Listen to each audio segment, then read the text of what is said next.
Have you ever felt like na parang nag-iba ka, pero at the same time, you still feel like the same person? Hindi ka na katulad ng dati, pero deep inside, it's still you. Hi, I'm Angie G. I'm an introvert makeup enthusiast. I love creating videos, sharing my thoughts about adulthood, lifestyle, travel, and life.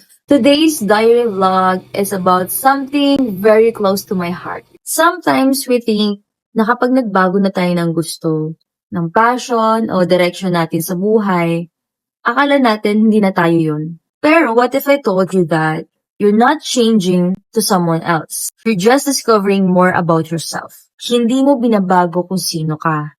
You're just improving and evolving. At yung mga pangarap mo, they might shift. But your values, yung mahalaga sa'yo, they stay.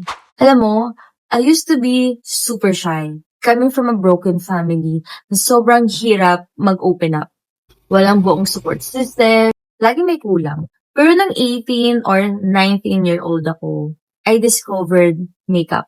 Yun yung naging outlet ko para i-express ko yung sarili ko. Pero habang tumatagal, parang gusto kong may matutunan pa. Na-realize ko parang mas gusto kong i-pursue yung pagsasayaw o kaya matuto akong mag-acting or even gusto ko rin mag-try ng mga sports or new activities like bouldering, pottery, painting, etc.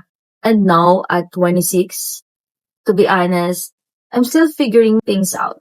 Maraming beses ko lang gustong ihinto yung passion ko kasi may work ako or may mga responsibilities ako.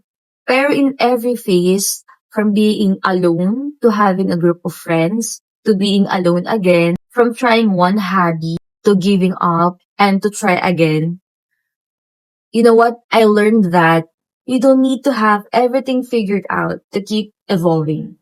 Every new version of yourself, kahit unsure ka, kahit feeling, it teaches you something. And take note, trying is still a progress. According to psychology, meron tayong tinatawag na identity exploration, especially in our 20s. Ayon sa research ni Jeffrey Arnett, tinatawag itong emerging adulthood. A stage you try, fail, shift, and grow. Hindi ka pahuli.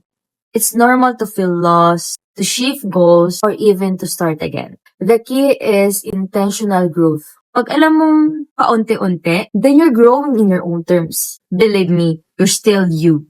You're just upgrading your version. Before, akala ko alam ko na yung gusto ko. Yung tipong alam ko na yung plano ko, ito yung gusto ko, ito yung dapat mangyayari sa life ko. Pero habang tumatagal, parang wait lang. Sabi ko sa sarili ko, parang mali ata yung plano ko. Parang aatas lang ako. Tapos hinto muna ako. Tapos tatry ako ng bagong things. Tapos parang wait lang, parang mali na naman natin yung decision ko. Alam mo yung mga ganong plans, maraming redirection, replans, plan A, plan B, ang dami. Which makes sense kasi sa totoo lang, ang totoong successful na tao ay walang plano. Minsan, kailangan mo lang subukan, kailangan mo lang talagang i-experimentuhan yung kakayahan mo hanggang sa unti-unti mong ma-discover yung potential mo. At ayun na, hindi mo aakalain sa sobrang bilis ng panahon, yun na yung para sa'yo. Mahirap siyang malaman kasi hindi naman natin hawak ang panahon.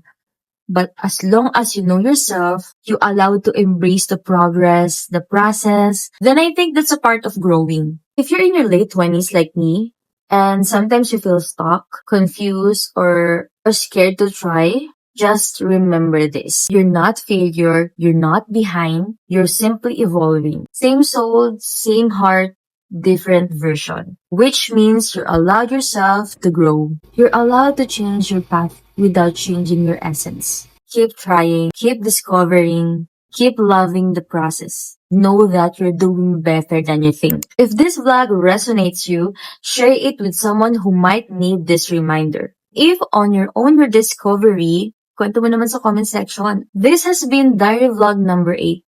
Same person, different version. See you on the next one. Bye!